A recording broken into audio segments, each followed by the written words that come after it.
ইসলাম একটি পূর্ণাঙ্গ জীবন বিধান, যে বিধানে আছে সৎকর্মের কথা, নামাজ কালাম ইবাদত বন্দিগির কথা, সবই আছে ইসলামে।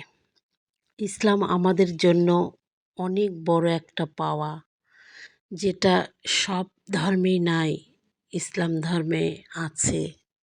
তবে সব ধর্মকে আমি অবজ্ঞা করছি না। ইসলাম ধর্মের ভিতরে অনেক বড় কিছু।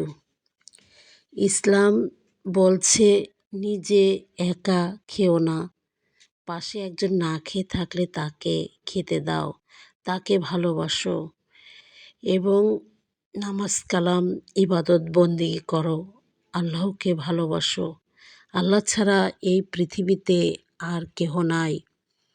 তিনি আমাদের এক, তিনি আমাদের সঙ্গী, সর্বক্ষণ তাকে আমরা রেখেছি, রাখব।